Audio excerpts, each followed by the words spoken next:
Bismillahirrahmanirrahim. Assalamualaikum warahmatullahi wabarakatuh. Alhamdulillah, salatu wassalamu ala rasulillah. Asyhadu an la ilaha illallah wahdahu la syarika lah, wa asyhadu anna Muhammadan abduhu wa rasuluh. Allahumma salli wa sallim ala sayyidina wa maulana Muhammadin sallallahu alaihi wasallam wa ala alihi wa sahbihi ajma'in, amma ba'd.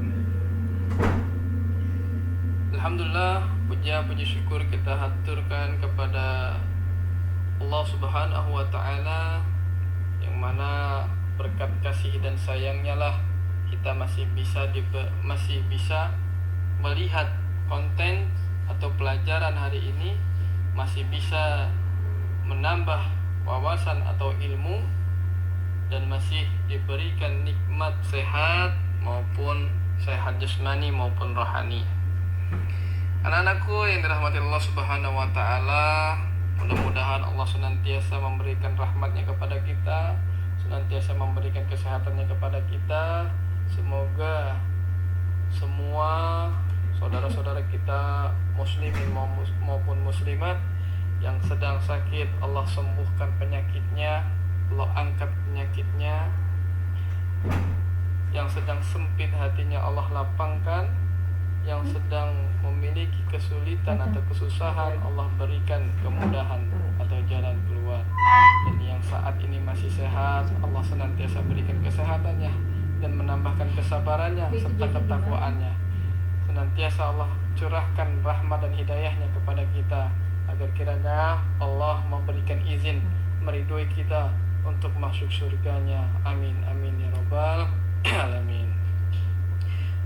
Alhamdulillah, anak-anakku semua, minggu kemarin kita telah belajar memasuki tentang bab iman kepada hari akhir. Iman kepada hari akhir, ada yang ingat rukun iman keberapa? Ya benar, rukun iman ke-5. Alhamdulillah.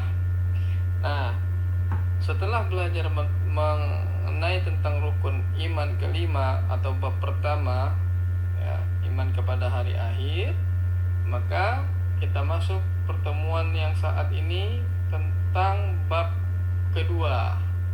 Ya, tentang bab kedua itu tentang jujur dan menepati janji. Namun sebelum kita memasuki pelajaran ini, marilah kita kiranya membuka pelajaran ini dengan membaca basmalah. Bismillahirrahmanirrahim. Dan doa menuntut ilmu, yaitu Rabbi zidna ilman nafi'an warzuqna fahman amikan waj'alna min ibadikas shalihin walhamdulillahi rabbil alamin. Alhamdulillah, sebelum kita memulai, setelah kita berdoa, alangkah baiknya kita tadarus dulu membaca salah satu surat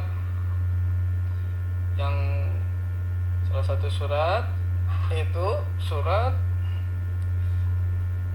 Al-Ma'un aja, Al-Ma'un ya. Al-Ma'un, coba dibuka surat Al-Ma'unnya. Ayo kita baca bareng-bareng. Yang belum bisa dengarkan, yang sudah bisa baca, yang sudah hafal ayo dibaca ya. Walaupun Bapak enggak melihat kalian membaca, tapi senantiasa ingat Allah Maha melihat. Malaikat kanan kiri selalu mengawasi ya. Baik, sudah ketemu? Oke, mari kita baca bersama ya. A'udzubillahi minasyaitonirrajim. Bismillahirrahmanirrahim. Ara'aital ladzi yukadzibu bid-din, fadzalikal ladzi yad'ul yatim wa la yahuddu 'ala ta'amil miskin, fawailun lil musallin alladzina hum salatihim sahun alladzina hum yura'una wa yamna'una al-ma. Sadaqallahul azim. Sadaqallahul azim wa sadaqa rasulul karim wa nahnu dzalika minasyahidin. Alhamdulillah, semoga yang membaca dan mendengarkannya mendapatkan pahala di sisi Allah dan mendapatkan syafaatnya dari Al-Qur'an kelak. Tapi anak-anakku buka bab 2, itu tentang jujur dan menepati janji. Ada 2 pembahasan di sini ya anak-anak, jujur dan menepati janji. Nah, apa itu jujur dan apa itu menepati janji? Untuk pertemuan saat ini kita akan membahas jujur dulu, ya, tentang jujur. Apa itu jujur? Baik, kita lihat di sini. Jujur dalam bahasa Arab, kata jujur sama maknanya dengan asidku atau siddiq, yang berarti nyata, benar atau berkata benar. Lawan kata ini adalah dusta atau dalam bahasa Arab al-kazib. Nah, dalam bahasa Indonesia, jujur merupakan kata dasar dari kejujuran. Menurut jenis katanya, jujur merupakan kata sifat, sedangkan kejujuran merupakan benda atau kata benda, ya. Menurut Kamus Besar Bahasa Indonesia atau KBBI, kata jujur berarti lurus hati, tidak berbohong, misal dengan berkata apa adanya, tidak curang, atau dalam permainan, ya, contohnya dalam permainan dengan mengikuti aturan yang berlaku. Mereka itulah orang-orang yang jujur dan disegani. Nah, 3, tulus atau ikhlas. Sedangkan kejujuran berarti sifat, keadaan, ya. Jujur, ketulusan hati, kelurusan hati. Kemudian secara istilah, jujur atau asidku bermakna kesesuaian antara ucapan dan perbuatan, antara informasi dan kenyataan, ya, ketegasan dan kemantapan hati, ya, dan sesuatu yang baik, sesuatu yang baik. Atau jujur adalah, ya, kesesuaian perkataan dengan kenyataan, ya, tuh, dan perbuatan. Jadi perkataan sesuai dengan kenyataan dan perbuatan itu adalah jujur. Ya, baik, lanjut, yaitu, nah, menurut Imam Ghazali, ya, Imam Ghazali membagi sifat jujur, ya, atau siddiq itu terbagi menjadi 3. Pertama, jujur dalam niat. Kedua, jujur dalam perkataan. Ketiga, jujur dalam perbuatan. Apa itu jujur dalam niat? Jujur dalam niat, ya, atau berkehendak maksudnya adalah tiada dorongan bagi seseorang dalam segala tindakan dan gerakannya selain karena dorongan dari Allah Subhanahu wa taala. Jadi niat ini bukan semata-mata untuk dilihat sama orang, oh bagus, dilihat biar orang itu memberikan pujian atau sanjungan, bukan. Tapi jujur dalam niat itu semata-mata dorongan karena Allah, dorongan untuk mendekatkan atau menambahkan ketakwaan kita kepada Allah Subhanahu wa taala.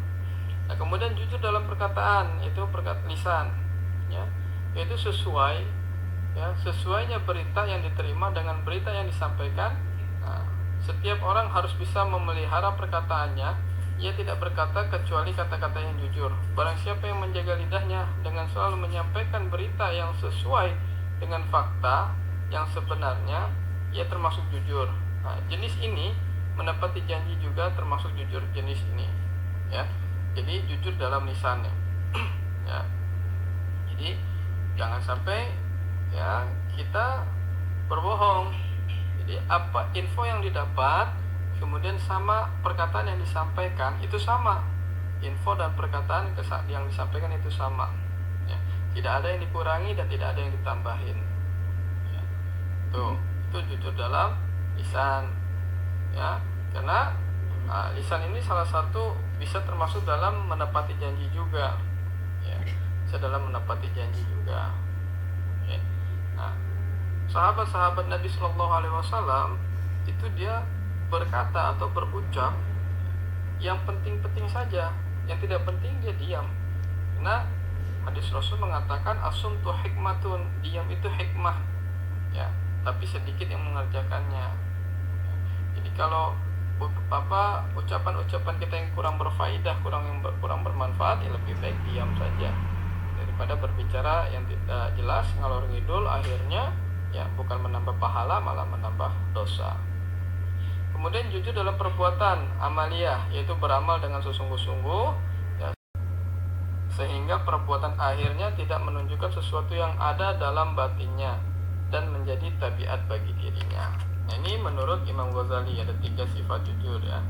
Kemudian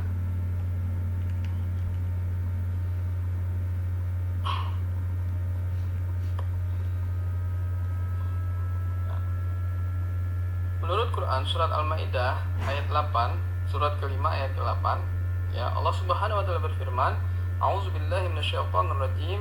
Ya ayyuhalladzina amanu kunu qawwamina lillahi syuhada'a bil qist wa la yajrimannakum sana'anu qaumin 'ala alla ta'dilu i'dilu wa aqrabu littaqwa wattaqullaha innallaha khabirum bima ta'malun. Yang artinya, wahai orang-orang yang beriman, jadilah kamu sebagai penegak keadilan karena Allah ketika menjadi saksi dengan adil, dan janganlah kebencianmu terhadap suatu kaum mendorong kamu untuk berlaku tidak adil. Berlaku adillah, karena adil itu lebih dekat kepada takwa, dan bertakwalah kepada Allah, sungguh Allah maha teliti terhadap apa yang kamu kerjakan. Nah, dari ayat ini mengatakan tadi kita harus bersikap adil, ya. Kemudian ayat selanjutnya mengatakan, ya, dalam Al-Quran surat At-Taubah ayat 119 berbunyi, A'udzubillahi minasyaitonirrajim. Ya ayyuhalladzina amanu taqullaha wa kunu ma'as shadiqin. Wahai orang-orang yang beriman, bertakwalah kepada Allah Subhanahu wa taala dan bersamalah kamu dengan orang-orang yang benar atau orang-orang yang jujur, ya. Nah, kandungan dari dua ayat tersebut tadi, ya, kandungan dari surat Al-Maidah ayat 8, ya, ayat ini memerintahkan kepada orang mukmin agar melaksanakan amal dan pekerjaan mereka dengan cermat, jujur dan ikhlas karena Allah Subhanahu wa taala, baik pekerjaan yang bertalian, ya, dengan urusan agama maupun pekerjaan yang bertalian dengan urusan kehidupan duniawi atau yang bersangkutan, maksudnya yang bertalian itu bersangkutan dengan urusan agama atau bersangkutan dengan kehidupan duniawi. Karena hanya dengan demikianlah mereka bisa sukses dan memperoleh hasil balasan yang mereka harapkan. Ayat ini seirama dengan Quran surat An-Nisa ayat 153, yaitu sama-sama menerangkan tentang seseorang yang berlaku adil dan jujur dalam persaksiannya, ya. Jadi kalau kita disuruh menjadi saksi, ya, atau ditanya, kita harus menjawab sesuai dengan kenyataan, tidak ada yang diumpatkan, tidak ada yang ditambahkan, dan tidak ada yang dikurangkan, ya. Harus berlaku adil, ya, harus berbuat adil karena adil itu lebih dekat kepada takwa. Adil maksud di sini adalah jujur, ya, tidak pilih kasih, tidak menutupi, tidak solidaritas. Wah, kan itu teman saya, solidaritaslah sama teman. Boleh solidaritas sama teman, tapi solidaritas dalam kebaikan, ya. Tapi kalau solidaritas dalam keburukan, nah ini nggak boleh. Bohong katanya boleh, bohong demi kebaikan, nah ini nggak ada. Namanya bohong tetap bohong, nggak ada bohong demi kebaikan, ya. Nah, pangkal dosa itu adalah bohong. Sekali berbohong ini berbahaya, jadi jangan sampai kita bohong, ya. Lawan kata dari jujur yaitu bohong, ya. Nah, kemudian kandungan dari surat, ya, At-Taubah ayat 119, ya. Dalam ayat ini Allah Subhanahu wa taala menunjukkan seruannya dan memberikan bimbingan kepada orang-orang yang beriman kepadanya dan Rasulnya agar mereka tetap dalam ketakwaan serta mengharapkan ridhonya dengan cara menunaikan segala kewajiban yang telah ditetapkannya dan menjauhi segala larangan yang telah ditentukannya. Dan hendaklah senantiasa bersama orang-orang yang benar dan jujur, mengikuti ketakwaan, kebenaran dan kejujuran mereka, dan jangan bergabung kepada kaum munafik yang selalu menutupi kemunafikan mereka dengan kata-kata dan perbuatan bohong, serta ditambah pula dengan sumpah palsu dan alasan-alasan yang tidak benar. Ya, anak-anak nih, ingat nih, ya, jangan bergabung kepada kaum munafik atau kita termasuk dalam orang munafik. Nah, Allah Subhanahu wa taala berfirman dalam Al-Qur'an, innal munafiqina kana fi darkil asfali minan nar. Ya, orang-orang munafik itu nanti tempatnya di kerak api neraka. Oh, jadi paling bawah neraka itu diperuntukkan untuk orang Islam, orang Islam yang munafik, ya. Yang berbahaya nih, munafik ini lebih bahaya, ya. dalam selimut ini maksudnya, ya. Kalau orang non muslim udah jelas, ya. Tapi kalau orang munafik ini nggak jelas nih. Ketemu kita dia bilang beriman Islam, tapi di belakang kita dia tidak melaksanakan keimanannya, tidak melaksanakan syariat Islamnya. Ini yang bahaya, ya. Kemudian, ya, jadi hati-hati ya anak-anak ya. Nah, hadis Abdullah bin Mas'ud radhiyallahu anhu.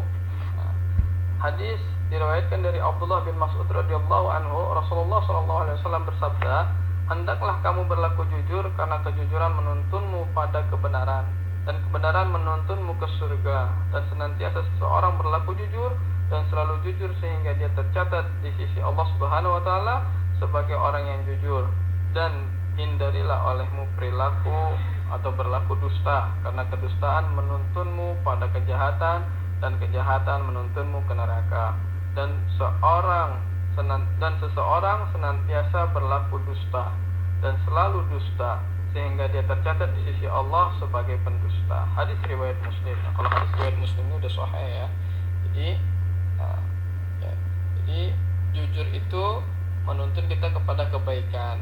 Kebaikan menuntun kita kepada surga Allah. Sebaliknya, ya dusta, bohong, kizib, nah itu mengantarkan kita kepada perbuatan kejahatan.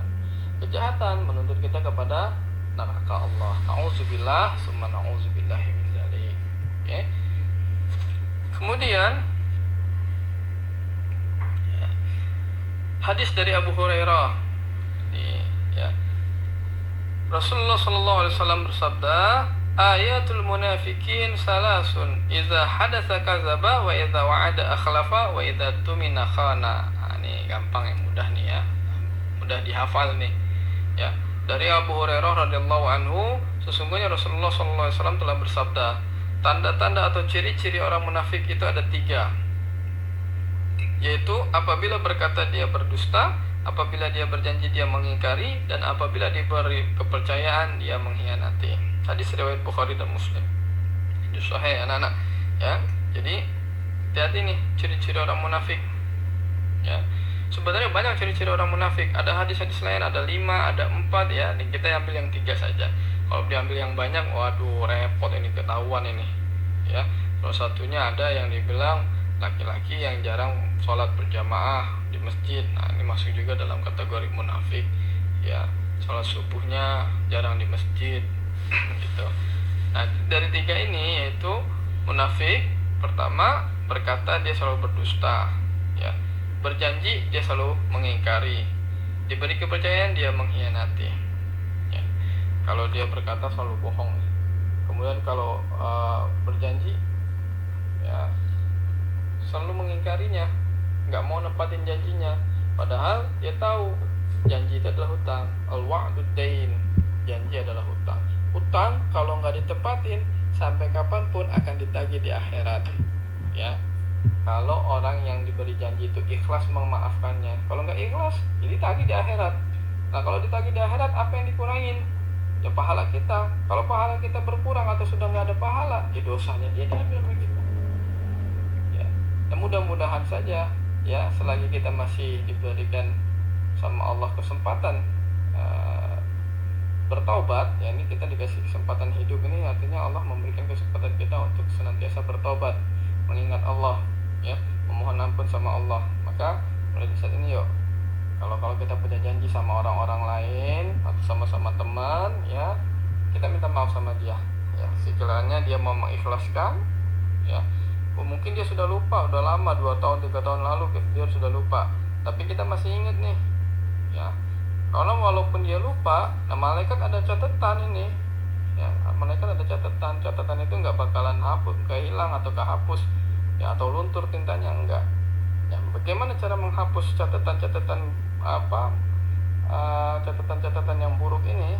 Salah satunya itu tadi ya, mohon maaf kepada orang yang telah kita berikan janji-janji palsu ya.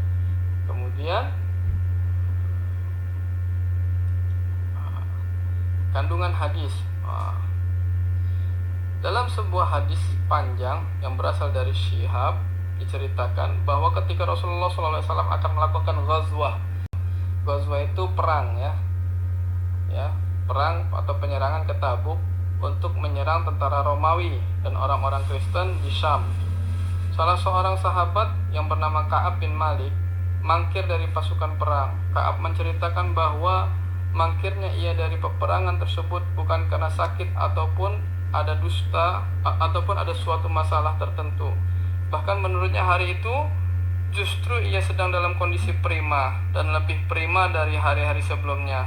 Tetapi entah mengapa ia merasa enggan untuk bergabung bersama pasukan Rasulullah SAW sampai akhirnya ia ditinggalkan oleh pasukan Rasulullah SAW. Artinya Ka'ab bin Malik dan beserta temannya itu ada 3 orang ya tidak mengikuti perang Tabuk, padahal disuruh tuh ya itu.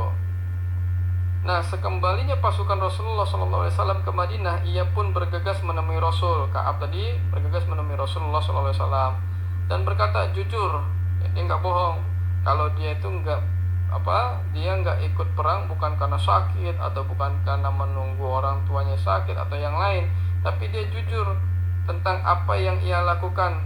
Ya, artinya dia itu lalai, tidak mau ikut perang karena sengaja, bukan karena salah satu uzur. Tadi kan di atas dibilang dia itu dalam kondisi prima, ya, bahkan dalam keadaan yang menyenangkan. Tapi karena kelalaian dia membuat dia ya malas untuk ikut perang. Ya. Akibatnya Rasul menjadi murka. Begitu pula sahabat-sahabat lainnya, ia pun dikucilkan bahkan diperlakukan seperti bukan orang Islam. Sampai-sampai Rasulullah SAW ya memerintahkannya untuk berpisah dengan istrinya. Jadi ketika pasukan Rasulullah pulang dari Ghazwah ya perang Tabuk, Ka'ab bin Malik langsung bertemu sama Rasulullah menceritakan ya kenapa Ka'ab engkau tidak mengikut perang. Nah, Ka'ab bilang bahwa saya ini ya bukan karena saya ada uzur, tapi memang karena pada saat itu saya sedang dalam kondisi prima, saya memiliki rezeki yang banyak, saya sedang sehat, tapi malas ya, bawaan tubuh ini rasanya enggan untuk ikut berperang, sehingga dia tidak ikut perang. Nah, mendengar jawaban itu Rasulullah langsung murka. Ya, Ka'ab disuruh pulang. Rasulullah tidak mau melihatnya, tidak mau memandangnya atau tidak mau melihatnya.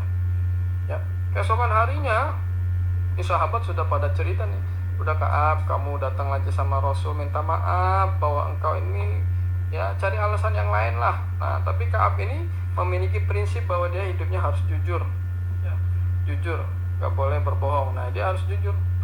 Dia tidak mau memberikan alasan-alasan palsu, sehingga akhirnya ya Rasulullah murka. Dan keesokan harinya Rasulullah bilang kepada sahabat-sahabatnya, pada umat Islam, ya, dia bilang apa? Jangan engkau berbicara sama Ka'ab bin Malik dan 3 sahabatnya itu. Jadi semua umat Islam tuh nggak boleh ketemu sama Ka'ab, jangan berbicara. Bahkan Ka'ab mengucapkan assalamualaikum aja, assalamualaikum. Sahabat yang lain tidak mau menjawab, nggak boleh menjawab karena perintah Rasul tidak boleh berbicara sama Ka'ab.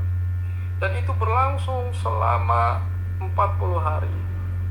Ya, selama 40 hari. Lama ya, selama 40 hari, lama sekali itu. Kemudian ya, setelah hari ke-40 ya, Rasulullah bilang lagi, ya, sampaikan ke Ka'ab bahwa dia harus ya, dia tidak boleh menyentuh istrinya, tidak boleh mendekati istrinya. Wah, tambah lagi tuh ya sakitnya Ka'ab tuh, sudah diasingkan, ya tidak boleh menyentuh istrinya. Bahkan Ka'ab bilang sama istrinya, wah istriku, kau pulanglah ke rumahmu, ya itu. Sampai Ka'ab menyuruh istrinya pulang ke rumahnya. Ya, sahabat bertanya sama Ka'ab, wahai Ka'ab, seharusnya tidak perlu engkau pulangkan istrimu ke rumah.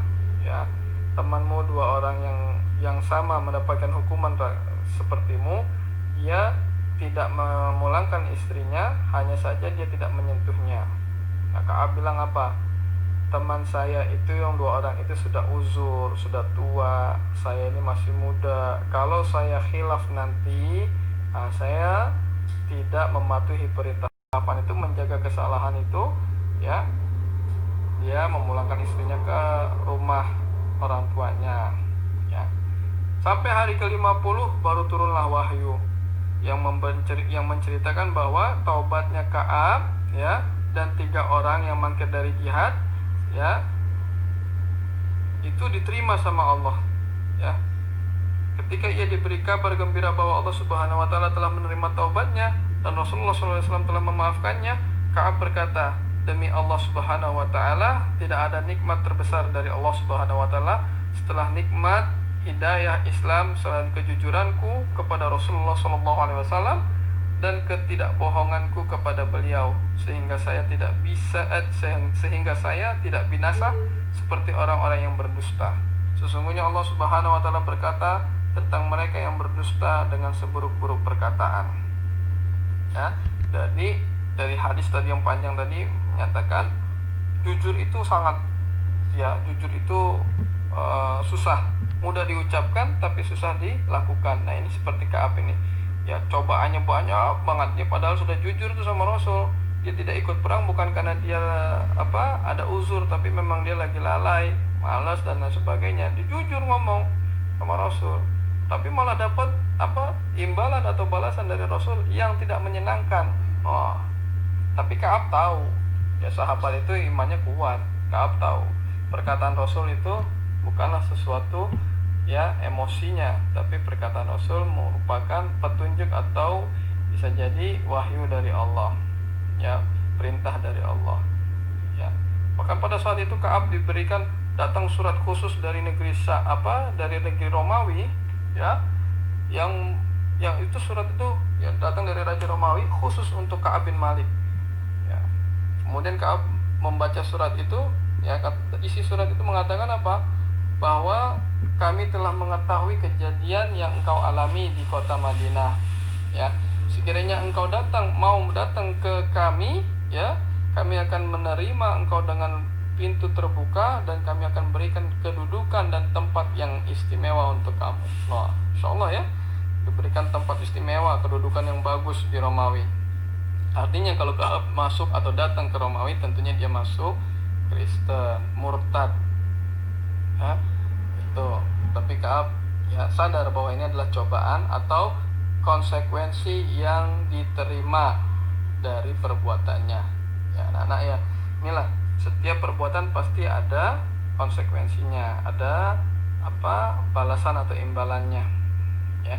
Nggak semua perbuatan baik mendapatkan kebaikan, ya, dan nggak semua perbuatan buruk mendapatkan keburukan, ya. Karena semua dalam setiap perbuatan itu, ya, ada unsur-unsur pembelajaran yang Allah berikan kepada kita.